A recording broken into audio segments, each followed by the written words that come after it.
मालिक ने जुमला कहा फुज़्तु बिरब्बिल काबा, रब काबा की कसम अली कामयाब हो गया। ऐसा जुमला न इससे पहले कभी बोला गया न इसके बाद कभी बोला गया। सर भी सजदे में, जबी भी जख्मी, कातिल भी सरहाने खड़ा है और अली कह रहे हैं कि मैं कामयाब हो गया। अली ने जुमला कहा, कातिल के हाथ से तलवार छूट गई कि मैं कत्ल करके भी नाकाम हुआ, अली कत्ल हो के भी कामयाब हुआ।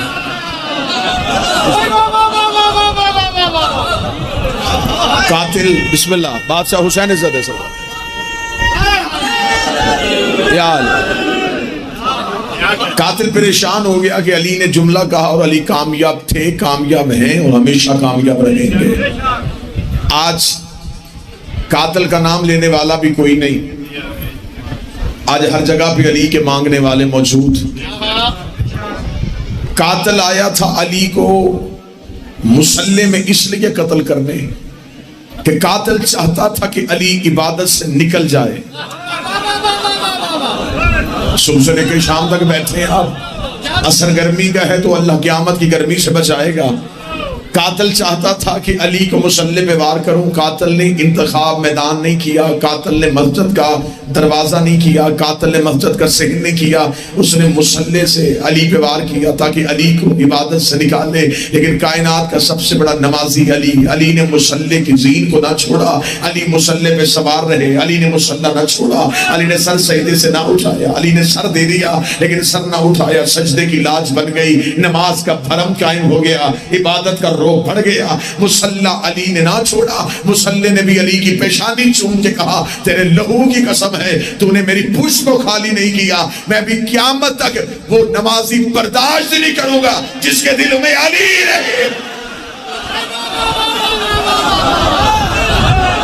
अब मुसल्ले का अली से वादा है, बादशाह हुसैन से अली वलीउल्लाह पढ़ने वाले सलामत, मुसल्ले का बिस्मिल्लाह सर, बादशाह हुसैन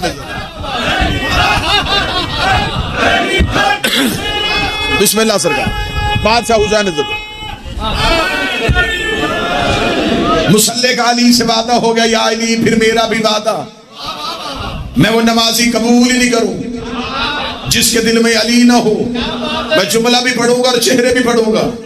मुसल्ले को वो नमाजी अच्छा नहीं लगता जिसके दिल में अली ना हो, कुरान को वो कारी अच्छा नहीं लगता, काबे को वो हाजी अच्छा नहीं लगता, मोहम्मद को वो सहाबी अच्छा नहीं लगता। अली इबादत में नहीं, इबादतें अली में है। इबादतों के मरकज को अली कहते। कातिल नाकाम, अली कामयाब। अली ने सर ना उठाया। बड़ा अहम मौजू पढ़ूंगा, अगर मेरे बाद कोई पढ़ने वाले जाकर होते तो शायद मैं इस मौजू को ना पढ़ता, लेकिन क्योंकि ये हरफ आखिर है और बादशाह की शबीयत ताबूत है, मैं बिल्कुल मुतमईन हो कि अगर आप इजाजत दें तो मैं मौला अली के कत्ल की तहकीक पढ़ना चाहता हूं। अगर मौजू पसंद हो तो आप साथ देंगे सर। बिस्मिल्लाह। 40 हिजरी को यह कत्ल हुआ, आज है 1440 हिजरी, 1400 साल हो गए।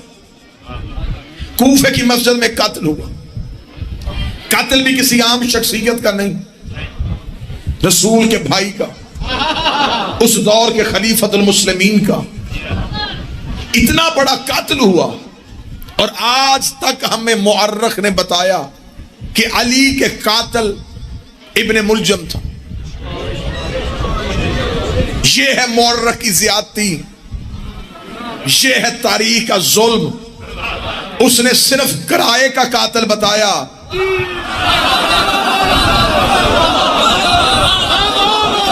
बादशाह हुसैन की इज्जत की कसम है, मैं किसी चौक चौराहे में नहीं, लाउड स्पीकर में वीडियो कैमरे की मौजूदगी में अली का कातिल बताने लगा हूं।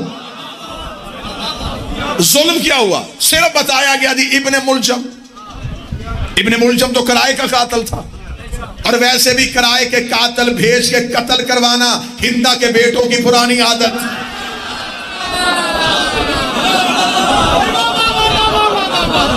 मस्जिदों में सर देना ये अली के नौकरों का शेवा है। असल कातिल इब्ने मुलजम नहीं। आज मालिक अली की शहादत में खाकी लखी शौरकोट में 2 वीडियो कैमरों की मौजूदगी में मैं इस कौम की नुमाइंदगी करते हुए मुतालबा करता हूं उलमा इस्लाम से, किसी आम शख्सियत का कत्ल नहीं, हमारे पीर का कत्ल है। हमें अपने इमाम के कातिल चाहिए। हमें बताया जाए कि कातिल चला कहां से था, इस कत्ल के पीछे फायदा किसका था, इसे भेजने वाला कौन था, ये तलवार खरीदी कहां से गई थी, वो जहर भेजी कहां से गई थी, कतामा का ताल्लुक इस खानदान से था। हमने सिर्फ रोना नहीं, हमें कातिल के घर तक भी पहुंचना है। अब शोरकोट में ये मजमा मेरा साथ देगा।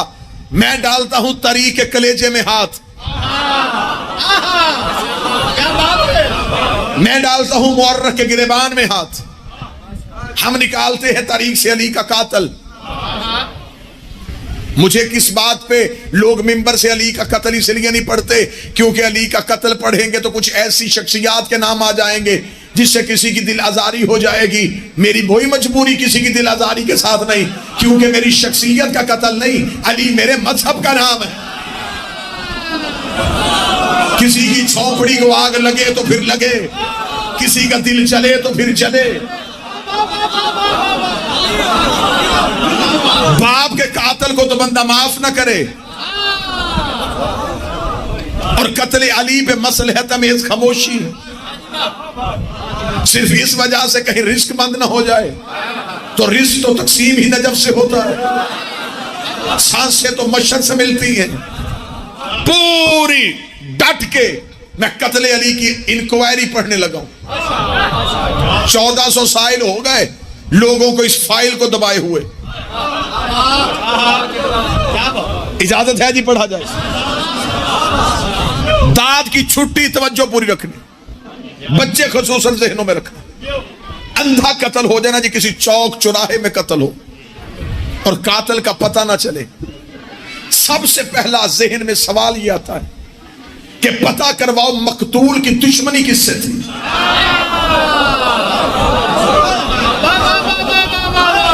अगर हमें तारीख अली का कातिल नहीं बताती तो हमें बताना उस दौर में अली की दुश्मनी किस किससे थी। ले दिया, मैं दूसरी परत खोलने लगा हूं, दूसरे सफे पे आने लगा हूं। यहां पे आगे बहुत से कलेजे यूं शक होंगे, बहुत सी हकीकतें तुम्हें यूं आंखों के सामने नजर आएंगी। मुझे जिंदगी से मोहब्बत नहीं, मुझे मौत से इसलिए मोहब्बत है कि मौत मुर्शद अली से मुलाकात का बहाना है। जल्दी जल्दी अली के पास जाएं, फिर अली के पास बैठ के अली वलीउल्लाह पढ़े। मुझे 14 की सच्चाइयों की कसम है, किसी जगह पे कत्ल का कोई इल्जाम किसी के सर पे लग रहा हो तो फौरन पहले ये पता करवाना पड़ता है कि चलो छोड़ो, ये बताओ कि जो मकतूल कत्ल हुआ है इसकी दुश्मनी किस किससे थी। तो लोग बताते इसकी तो बड़ी दुश्मनी थी, बचपन में भी झगड़े, जवानी में भी लड़ाइयां, इसके तो बड़े इख्तलाफात थे। फिर अक्ल वाले बंदे सवाल करते हैं सारे झगड़े नहीं बताने, ये बताओ कत्ल से पहले ताजा ताजा लड़ाई किससे हुई थी, ताजा ताजा जंग किससे हुई थी। मेरा तारीख मुअर्रख पे सवाल है, 40 हिजरी को अली का कत्ल हुआ है, बता अली की आखिरी लड़ाई किससे हुई थी। तारीख के माथे पे पसीना आया, तारीख ने कहा 40 हिजरी को कत्ल हुआ है, 36 हिजरी को जमल हुई है, 37 हिजरी को सफीन हुई है। लो अली के कातिल का पता चल गया, अली का कातिल या जमल में है या सफीन में है। लगी अली के कत्ल का खोज। बिस्मिल्लाह से मक्के मदीने से तलाश करने की जरूरत नहीं, यमन और मिस्र का सफर ही नहीं करना पड़ा। अली की आखिरी 2 लड़ाइयां 3 साल पहले, 4 साल पहले, एक जमल एक सफीन। जब मैंने पूछा तारीख मुअर्रख से ये लड़ाइयां यहूदियों से हुई थी, काफिरों से हुई थी, मुअर्रख का बदन कांपा। हकायक पढ़ने के लिए दांतों को पसीना आता है। जब हमने मौरख से पूछा बता जमल में कौन था, सफीन में कौन था, उसने कहा जमल में भी बड़ी शख्सियत थी, सफीन में भी बड़ी शख्सियत थी। मैंने कहा जमल में कौन था, उसने कहा मोहम्मद की बीवी। मैंने कहा सफीन में कहा था, उसने कहा एक सहाबी। मैंने कहा मुझे इससे गर्ज नहीं है कि किसकी रिश्तेदारी थी, किसकी ताल्लुकदारी थी, मेरे सामने मोहम्मद की हदीस है। नबी कह के कहते हैं हक अली अली माल हक, हक अली के साथ है, अली हक के साथ है। अब मुझे ये ना बताओ कि अली के मुकाबले पे कौन आया, ये बताओ हक के मुकाबले पे कौन। जो भी आया, जब भी आया,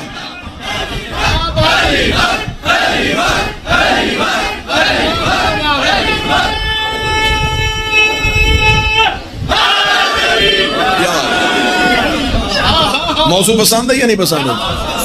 पढ़ा जाए इस पे, बात की जाए जी इस पे। आए अली का कत्ल पढ़ते हैं, तहकीक पढ़ते हैं। एक जमल, एक सफीन। जमल में भी बड़े बड़े लोग, सफीन में भी बड़े बड़े नाम। लेकिन मैंने पहले कहा मुझे नामों से कोई गर्ज ही नहीं, मुझे किसी नाम का कोई खौफ ही नहीं। कत्ल मेरे पीर का है, मैं अली पे समझौता कैसे करूं? दुनिया झूठे नहीं छोड़ती, मैं सच्चा छोड़ दूं। दुनिया कमी नहीं छोड़ती, मैं सैयद छोड़ दूं।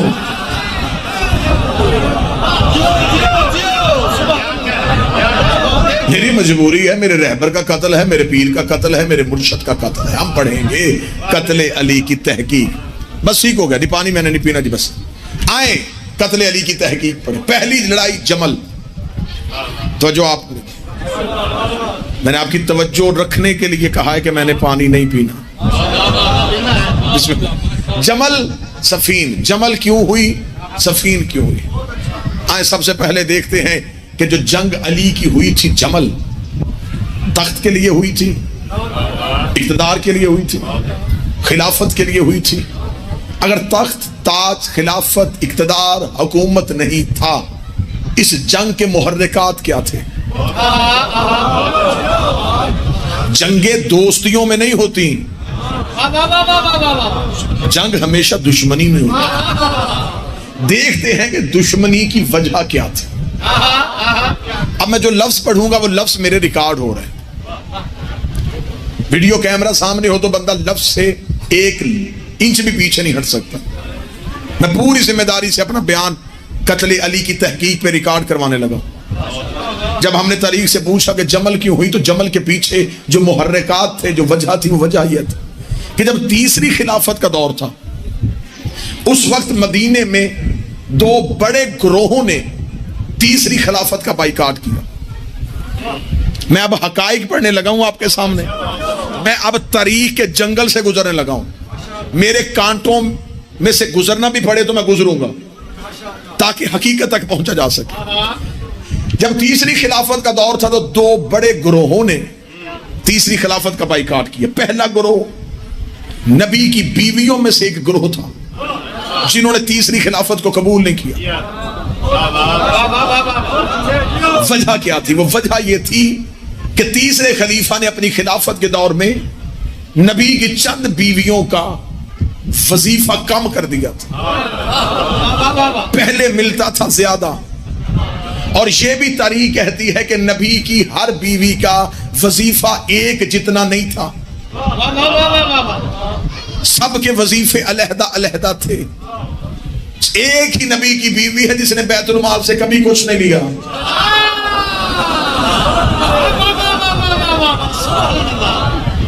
वज़ाइफ मिलते थे।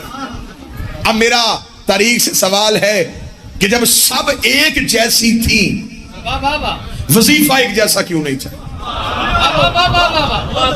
अब तारीख ने मुझे एक सच्चाई बताई, जो सच्चाई मुझ तक पहुंची वो मैं आप तक पहुंचाऊं। तारीख ने कहा कि वजीफे मिलते थे रिश्तेदारी की बुनियाद पे।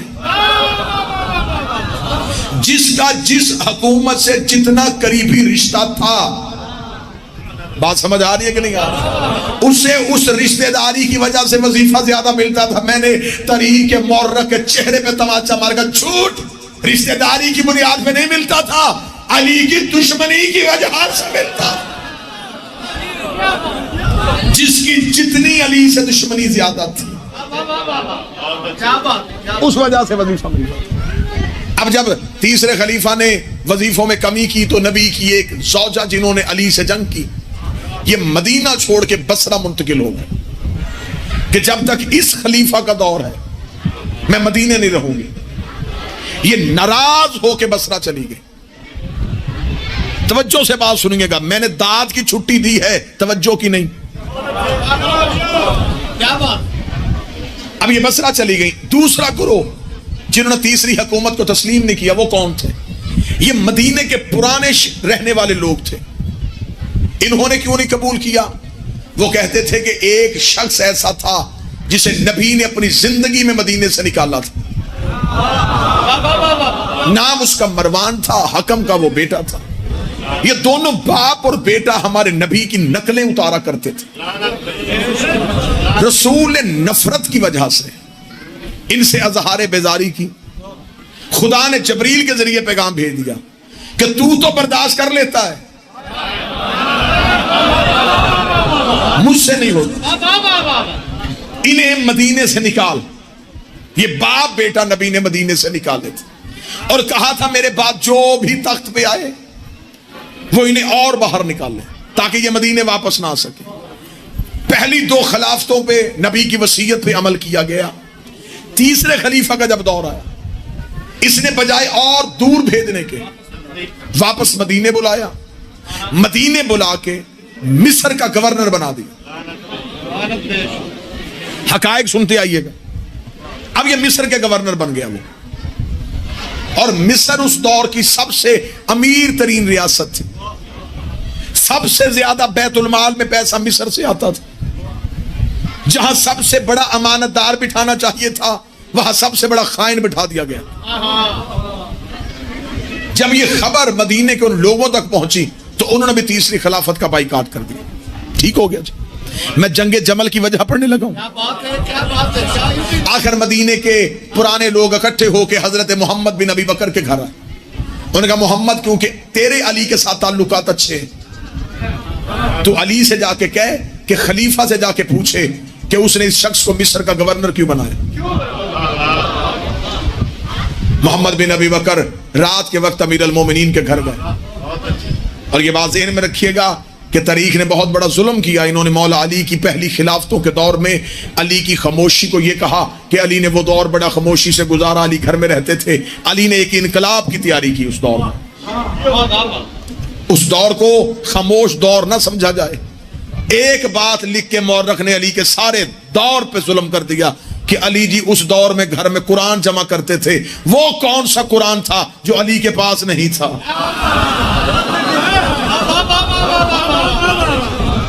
कुरान हाफिजों को जमा करने की जरूरत होती है, मुहाफिजों को नहीं। अली तो खुद कुरान था। अब वो पूरा एक मजलिस है कि मौला अली का वो दौर किस तरीके का दौर था। इंशाल्लाह फिर कभी इस इलाके में आया आप मुझे याद करवाएंगे कि हमें अली का वो दौर सुना, तो मैं आपको अली का 25 साल का वो दौर सुनाऊं। अब ये मोहम्मद बिन अबी बकर रात के वक्त मौला अली के घर है। उन्होंने आके कहा या अली, इसने जुल्म किया है, इसने इतने बड़े मलाउन को, इतने बड़े खाइन को मिस्र का गवर्नर बना दिया सिर्फ रिश्तेदारी की बुनियाद पे कि वो इसका रिश्तेदार है। मौला अमीर अल मोमिनीन ने कहा मोहम्मद क्या चाहते हो? फरमाया या अली, हम चाहते हैं कि शिकायत आपके जरिए से की जाए। मौला ने मोहम्मद बिन अबी बकर को साथ लिया। मौला दरबार में आए। दरबार में आके हाकम को बुलाया गया। हाकम को जाके सिपाहियों ने खबर दी कि दरबार में आ, असल हाकम आया है।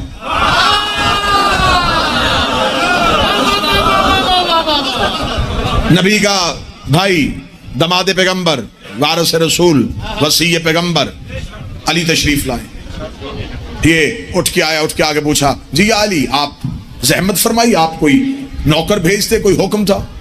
मौला ने फरमाया मैं तुझसे मुसलमान मदीने के रहने वालों की ये शिकायत पहुंचाने आया हूं कि तूने मरवान को मिस्र का गवर्नर क्यों बनाया, जबकि तुझे नबी की हदीस याद नहीं। ऐसे कहा अच्छा या अली, अगर आपने कह दिया तो हम ऐसा करते हैं, हम उसे उसकी गवर्नरी से माजूल कर देते हैं। आप मुझे बताएं कि उसकी जगह पे किसे लगाएं। और फौरन ही कह दिया कि ये मोहम्मद आपके साथ आया, अगर आप कहें तो मोहम्मद बिन अबी बकर को उसकी जगह मिस्र का गवर्नर बनाए। फौरन कातिल से कहा जल्दी कर, खत लिख। मरवान के नाम के मोहम्मद बिन अबी बकर मेरा खत लेके तेरी तरफ आ रहा है। जो ही मोहम्मद बिन अबी बकर तेरे पास पहुंचे, अपने आप को ओहदे से मजूल समझ, मुकम्मल मिस्र का कंट्रोल मोहम्मद बिन अबी बकर के हाथ में देके फौरन मिस्र से निकल जा। वो खत लिखा, मोहर लगाई, खत मोहम्मद बिन अबी बकर के हाथ में है।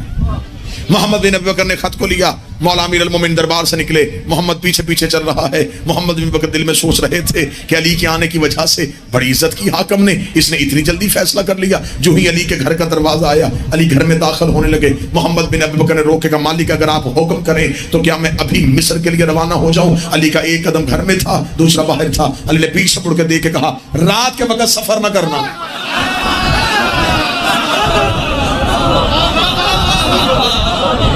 तरीका सीना चीर रहा हूं मैं जी, रात के वक्त सफर, कहानी समझ के बाद सुना लुत्फ पड़ा है, रात के वक्त सफर न कर।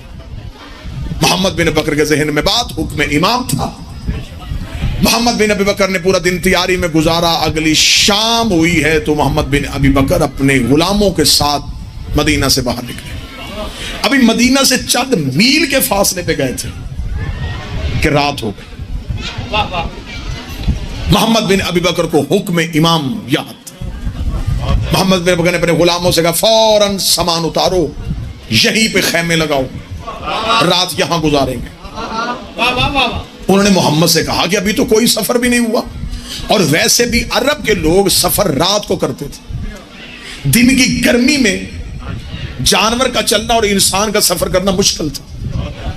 उन्होंने कहा कि रात बड़ी ठंडी है और सफर बड़ी आसानी से हो सकता है। मोहम्मद ने कहा, ना, मेरे मौला का हुक्म, रात को सफर नहीं। अच्छा, फौरन वहीं पे खैमे लग गए।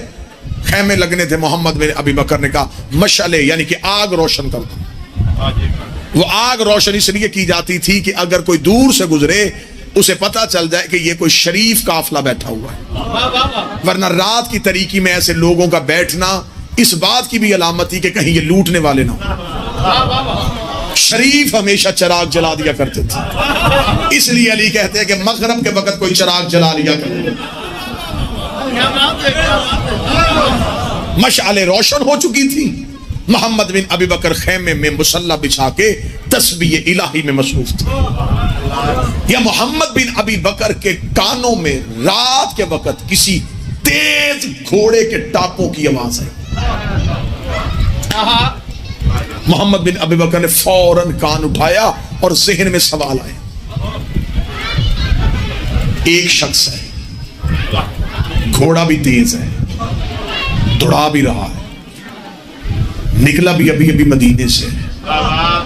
अगर इस शख्स ने सफर करना था तो ये अकेला क्यों है? रात को ये तन्हा क्यों जा? अगर इसने रात को सफर करना होता, ये देख भी रहा है कि वो सामने काफला बैठा है, ये काफले में क्यों नहीं आए? ये दूर से क्यों गुजरा? ये जहन में सवाल आते कि मोहम्मद बिन बकर अपनी जगह से उठे, खैमे से बाहर के अपने गुलाम को जल्दी आ, घोड़े पे जीन रख, बंदे को लेके कौन है? गुलाम ने घोड़े पे जीन रखी, ने घोड़ा दौड़ाया, जाके बंदे को रोका, उठा के मोहम्मद बिन अबी बकर के पास लेके। मोहम्मद बिन अबी बकर ने पूछा, कौन है? उसने कहा, मदीने का रहने वाला। कहां जा रहा है? उसने कहा, यमन। क्यों जा रहा है? उसने कहा, जाती काम से। मोहम्मद बिन अबी बकर अली का नौकर था। हिकमत तो वैसे ही अली के नौकरों के पास होती।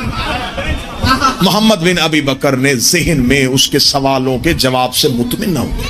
फरमाया अपने नौकरों से, इसकी तलाशी लो, मुझे ये बंदा ठीक नहीं लग रहा।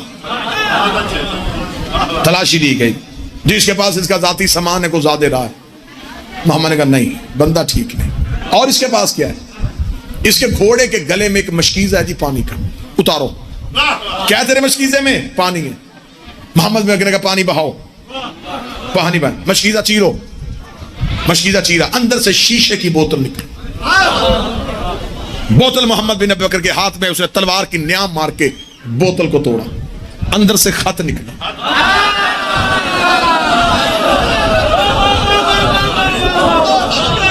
खत खोला गया। सुनते हैं, सिर्फ सुन जाना। खत खोला गया। खत खोला, उसमें लिखा था, ये हाकम की तरफ से खत है, मोहम्मद बिन अबी बकर मेरा एक खत लेके तेरी तरफ रवाना हो चुका है, उसके पहुंचने से पहले मेरा तेज रफ्तार घोड़ा सवार तेरे पास पहुंच जाएगा। फौरन एक लश्कर को लेके मिस्र के बाहर खड़ा हो जा। मोहम्मद बिन अबी बकर को रास्ते में कत्ल करवा दे, उसकी लाश किसी वीराने में फेंक दे। नीचे मोहर, नीचे दस्तखत। मोहम्मद बिन अबी बकर ने खत बंद किया, मुंह मदीने की तरफ करके कहा, ओ सफरों से बचाने वाले, वाह अली, वाह। मैं तो परेशान था कि मैंने मुश्किल मौजूद शुरू किया है और इतने बिस्मिल्लाह। बादशाह हुसैन बाखुदा दो अलम मैन गवाह है। बिस्मिल्लाह सरकार, अलमैन गवाह है कि मैं परेशान था कि मैंने मुश्किल मौजू मुश्किल वक्त में शुरू कर लिया। बहुत बेहतर तवज्जो आपने, बस इतनी ही तवज्जो चाहिए। ऐ सफरों से बचाने वाले, तूने एहसान किया नौकर। मोहम्मद ने बंदे पकड़ा, सीधे मदीने। अली की दहलीज में भी जाके मोहम्मद रुके थे। अली के अंदर से आवाज आई, बंदा गिरफ्तार हो गया।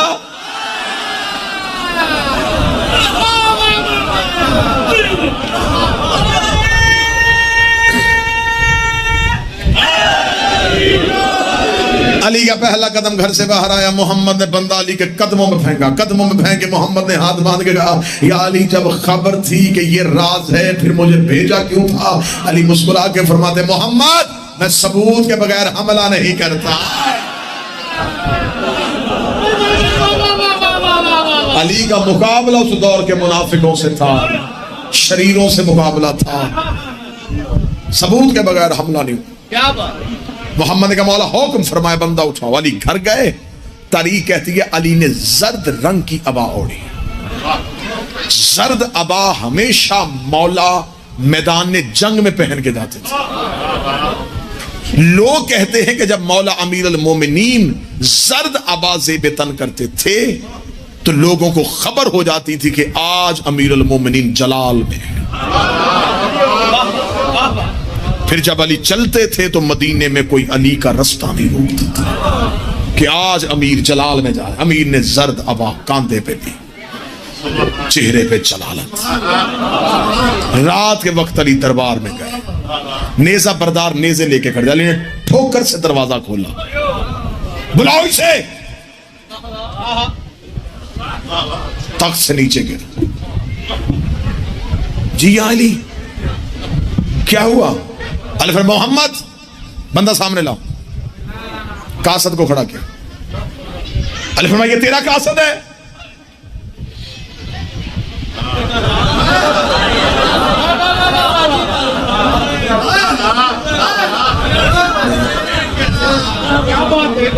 तूने नहीं भेजा? अली मैं मोहम्मद खत दे। खत लिया। खत तेरा है? सोच रहा था। जो सरकारी तौर पे खत लिखा जाता था, तारीख कहती है कि उसका चमड़ा भी अलहदा रंग का होता था ताकि पता चल जाए कि यह सरकारी हुक्मनामा है। वो चमड़ा उस रंग का बाजार में ना बेचा जाता था ना खरीदा जाता था। वो मखसूस रंग का चमड़ा था। मौला ने फरमाया, ये चमड़ा दरबार का है, मोहर तेरी है, दस्तखत तेरे, बंदा तेरा नहीं।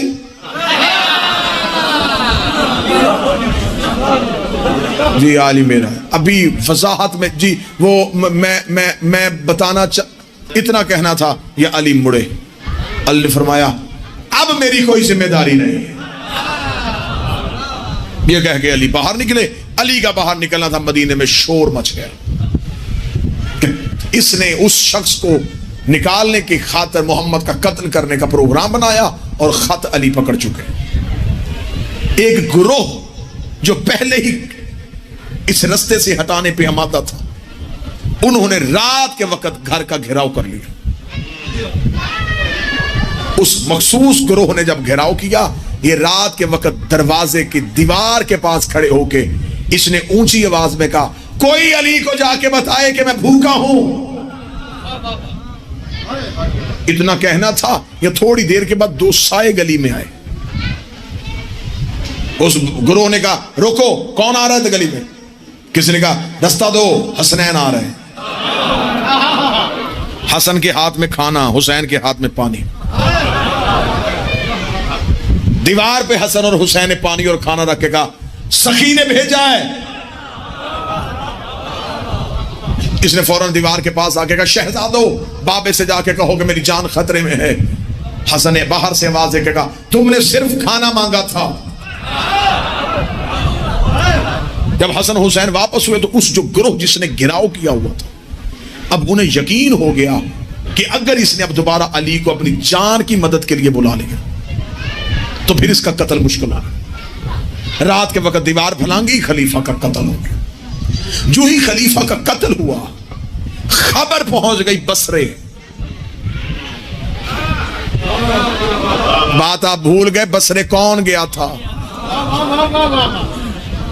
वो नबी की ज़ौजा। फौरन तलहा और जुबैर मदीना से निकले।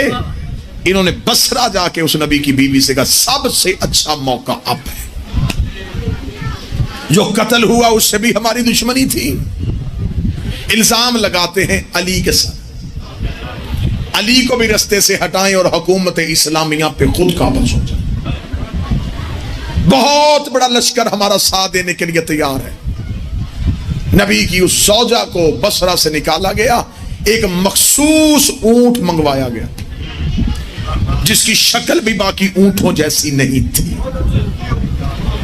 बिल्कुल किताबों में उस ऊंट का हुलिया लिखा है कि उसके नुकीले दांत थे, लंबा उसका कद था, भूरे रंग का था और बदन पे कहीं बाल और कहीं बाल नहीं थे।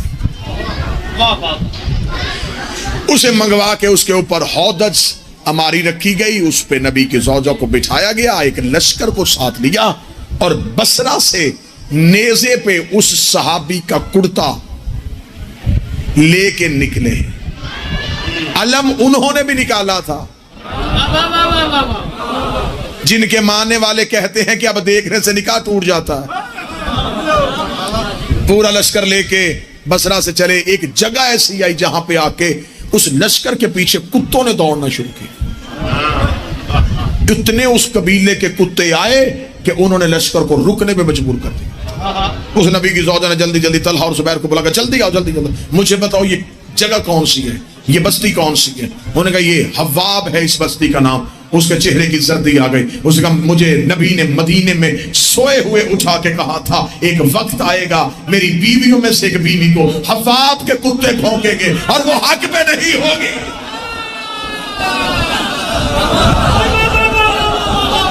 नबी ने मुझे कहा था, मुझे रसूल ने कहा था मकामे हव्वाब के कुत्ते भौंकेंगे और वो हक पे, लिहाजा ये मकामे हव्वाब है, मुझे वापस जाना है। 40 गवाहियां कुरान पे आई कि ये मकामे हव्वाब नहीं। इस्लाम की पहली झूठी गवाहियां। फिर आमादा किया अली की दुश्मनी में कि अगर हमने देर कर दी तो कहीं अली खलीफा ना बन जाए, खिलाफत अली के पास ना चले जाए, हमें खलीफा बनने से पहले पहले अली का रास्ता रोकना। खबर मौला अली को मदीने पहुंच गई कि वहां से बसरे से पूरा लश्कर चल पड़ा। अली ने अपना लश्कर साथ लिया। मदीने से निकल के अली ने एक मैदान में जाकर लश्कर को रोक लिया। जहां जाके दोनों लश्करों का आमना सामना हो गया वो एक मैदान था। क्योंकि ये ऊंट पे बैठ के आई थी। ऊंट को कहते हैं अरबी में जमल, इसलिए उस मैदान को कहते हैं मैदान जमल। जंग को कहते हैं जंग जमल। अब मैं ये भी वजह पढ़ने लगा हूं कि जंग ऊंट की वजह से मशहूर क्यों हुई थी। तवज्जो आपने रखनी है। आसान नहीं है अली के कातिल ढूंढना। खाकी लखी मेरा साथ ना जोड़े, मैं चला बड़ी बंद गली में गया हूं। खाली तो मैंने भी नहीं आना, कोई ना कोई राज तो यहां से निकालेंगे। अब मैदान में जाके अली ने रास्ते को रोक लिया। जो ही लश्कर को रोका, मुखालिफ लश्कर से आवाज आई कि अली सोचिएगा, हमारे लश्कर की सिपा सलारी नबी की एक ज़ौजा कर रही है। मौला अमीरुल मोमिनीन ने सबसे पहले जनाब हसन मुज्तबा अलैहिस्सलाम को भेजा कि जाएं जाके समझाएं। अल्लाहुम्मा सल्ली अला मुहम्मद व आले मुहम्मद। शहजादा यमन सरकार हसन पहुंचे। बात सुन रहे हैं कि नहीं? तवज्जो है। जनाब हसन ने आके उन्हें कहा कि मुझे बाबा ने भेजा है, आपकी निस्बत रसूल से है, लिहाजा आप बाइज्जत वापस चला जाएं, आपकी वजह से मुसलमानों का कत्ल गारत होगी, इस्लाम को शदीद नुकसान हो। उन्होंने कहा हसन जाके बाबा को इतला दे कि मैं किसी सूरत में तुम्हें खलीफा नहीं बनने दूंगी। जनाब हसन वापस आ गए, मौला से कहा कि मौला वो रुकने के लिए तैयार नहीं है। मौला भी एक लम्हे के लिए थे कि किसी तरीके से ये जंग रुके। मौला ने मोहम्मद बिन अबी बकर को उठाया, तू जा, क्योंकि तू है रिश्ते में भाई।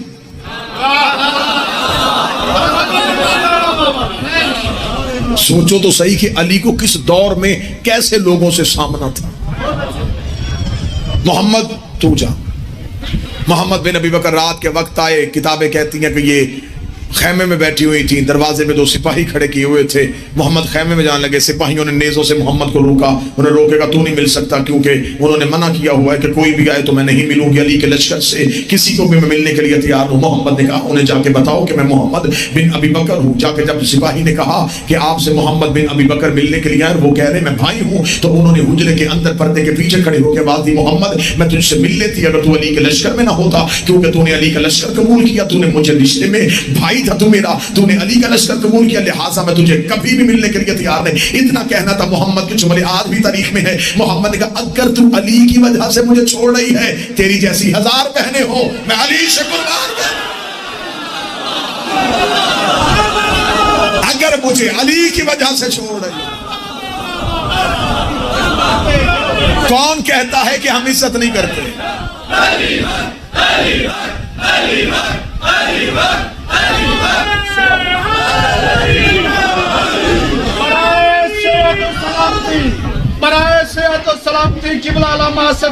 सरकार बराए सेहत व सलामती सरकार इमाम ज़मा बुलंदर सलावत अल्लाहुम्मा सल्ली अला मोहम्मद वाले मोहम्मद। बादशाह हुसैन इज्जत जाएं, जाके बताएं। मोहम्मद बिन अबी बकर ने कहा ना, अली को नहीं मैं छोड़ सकता। मोहम्मद बिन अबी बकर वापस गए। शुभ जंग का तबल बच गया। जितने नौजवान बैठे हो, बच्चे बैठे हो, ये बात गौर से सुनना, मैं बिल्कुल आखिरी सत्र पढ़ू। ऊंट लाके मैदान के बिल्कुल वस्त खड़ा कर दिया गया। ऊंट के ऊपर हौदज पे लाके बिठा दिया गया और ऊंट के पीछे सफे बांध ली गई कि अगर वहां से तीरों पे हमला हो तो पहले ऊंट पे आए, लश्कर हमला करे तो पहले ऊंट हो। अब अली उस हिकमत को समझ गए। अली के मुकाबले पे कभी ये नबी की बीवी लाए हैं, कभी नेज़ों पे कुरान लाए हैं। सिर्फ तारीख के सामने अली के किरदार को मशकूक करने के लिए। अब मौला अमीर अल मोमिनीन इस पूरे राज को समझ रहे थे। अल्लाह ने अपने लश्कर को रोका, नहीं नहीं नहीं नहीं, अभी ना तीरंदाज जाएंगे, ना तलवारों वाले जाएंगे, ना नेज़ों वाले जाएंगे, रुको सारे। अली टीले पे खड़े पूरे मंजर को देख रहे थे। किताबें कहती हैं अली ने पहले 7 बंदे भेजे, तुम उतरो भाई। 7 जाके सामने खड़े हुए। उन्होंने कहा जी हाँ, 7 के मुकाबले में 7 आए। तो जो है कि नहीं है? 7 बंदे अली की तरफ से, 7 उधर से बुलाए गए। अब तरीका जो उधर से 7 निकले, उन्होंने क्या किया? 7 बंदे आए, उन्होंने ऊंट की मुहार चूमी और जाके अली के सिपाहियों की तलवार के नीचे अपना सर कर दिया।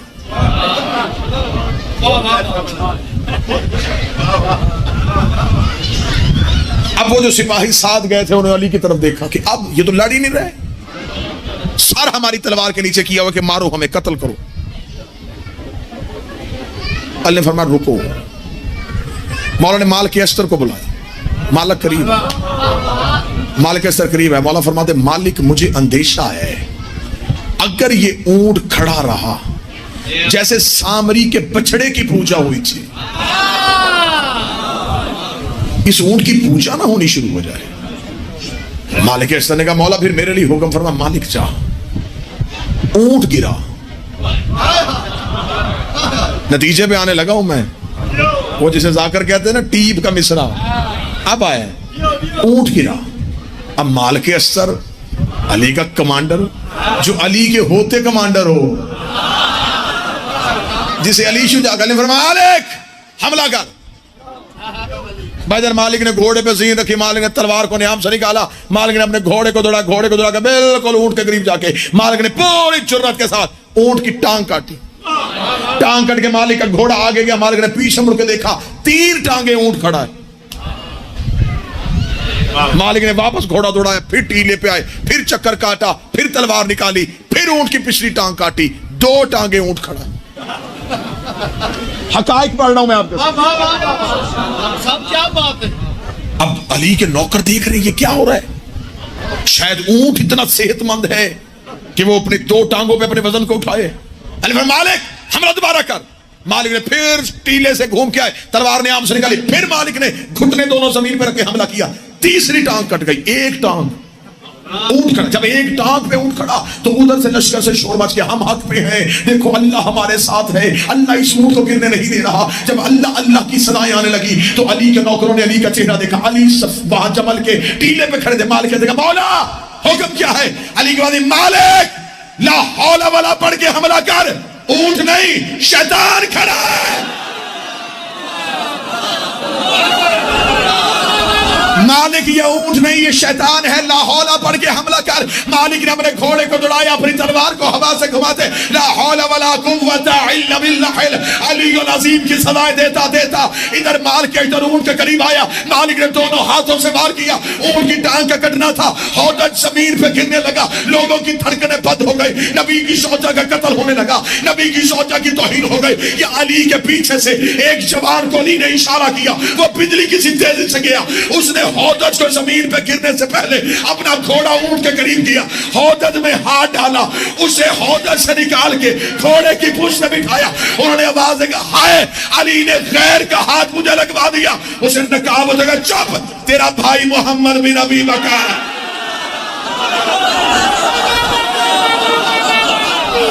खामोश। बादशाह हुसैन इज्जत, शहजादी कौन है इज्जत, मालिक की इज्जत। खामोश।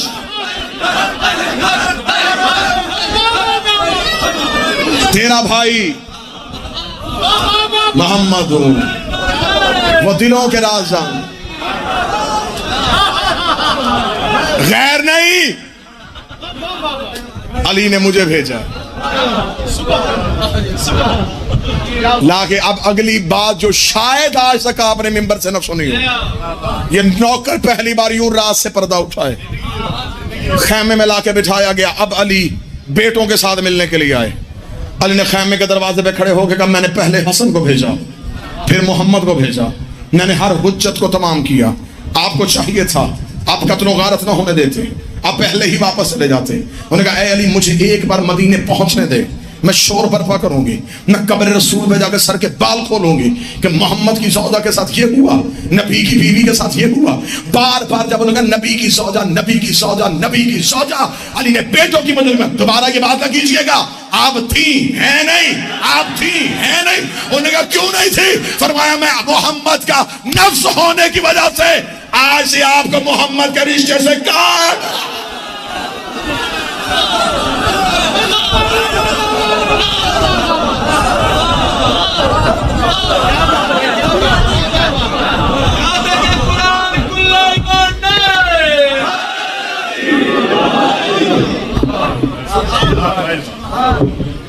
क्योंकि निकाह जिस्म का नहीं, निकाह नफ्स का होता है।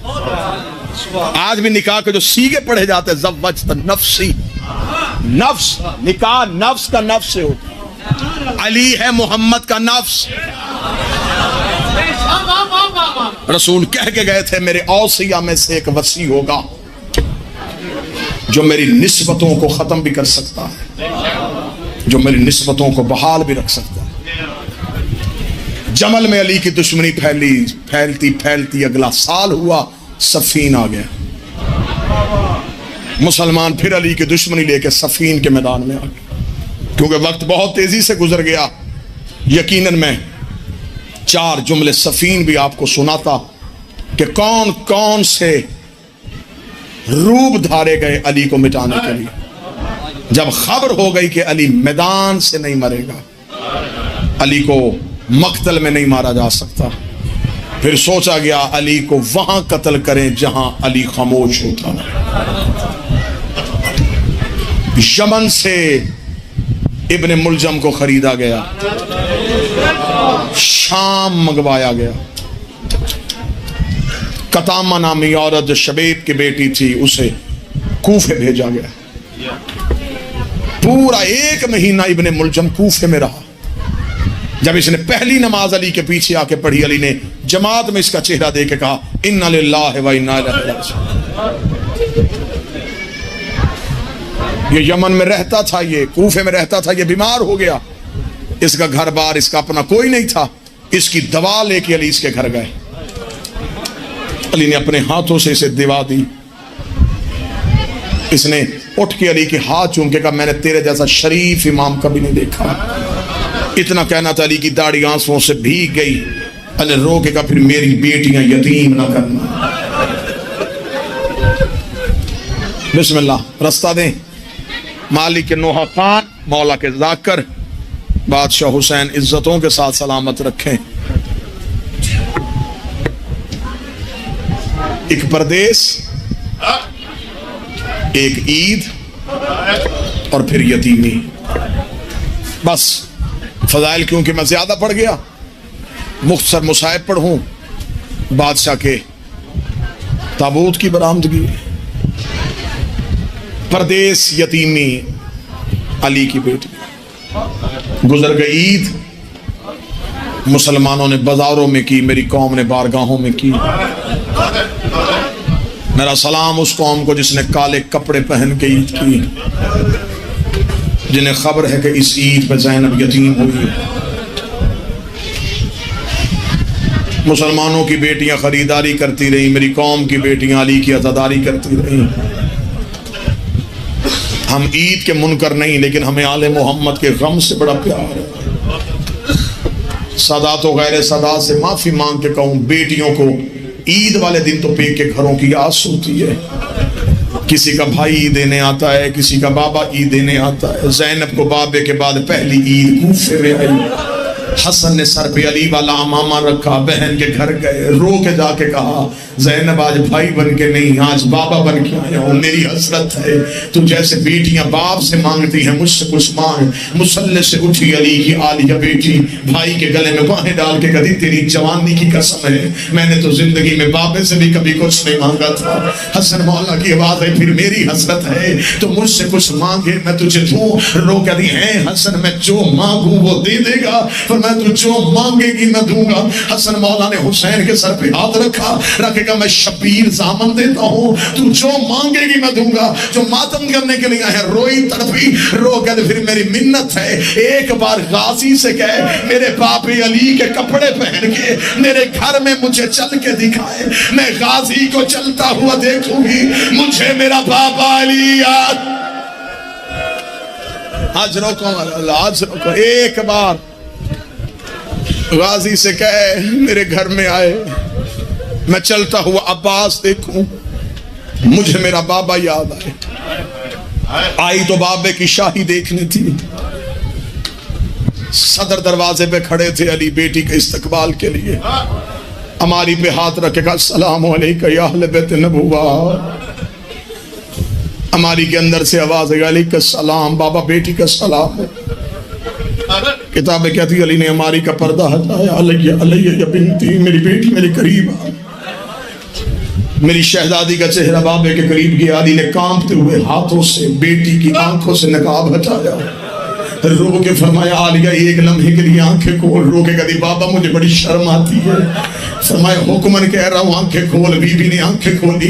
अली की आवाज है आलिया देख ये कूफे का सदर दरवाजा है, ये दारुल अमारा है, ये कूफे की गलियां है, ये कूफे के बाजार है। बीबी ने पर्दा गिराया, रो के कदी बाबा जगीर दिखानी हसन को दिखा, हुकूमत दिखानी हुसैन को दिखा, मैं तेरी पर्दादार बेटी हूँ। बाबा मैंने कोई कूफे आना है। अमीर की आवाज आई शरीफों को उछड़ते दे,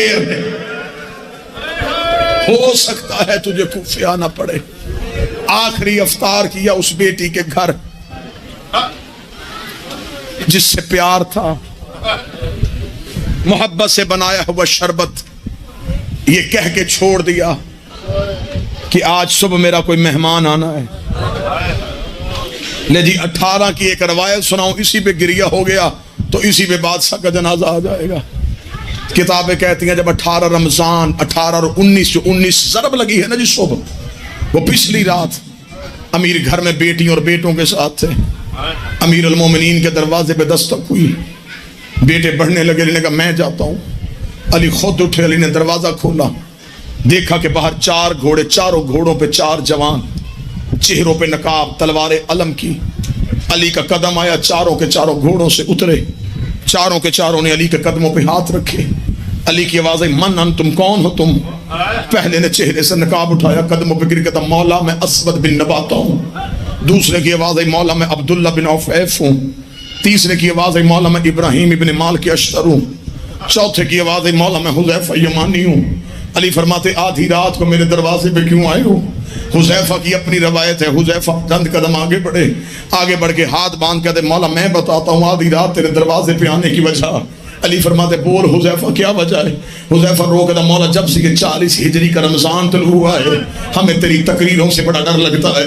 मौला एक दिन आप तकरीर कर रहे थे, एक सहाबी ने पूछा या अली आपने दाढ़ी खिजाब क्यों नहीं की? आपने रो के फरमाया था अन करीब ये लहू से खिजाब होने वाली है। या अली एक बार आपने एक सहाबी से पूछा आज रमजान की कितनी तारीख है? उसने बताया, आपने कहा ज्यादा गुजर गए थोड़े रह गए। मौला हमने बाजार में किसी को जहर खरीदते हुए देखा है। मौला कूफे के हालात नहीं है। मौला हमें बड़ा डर लग रहा है।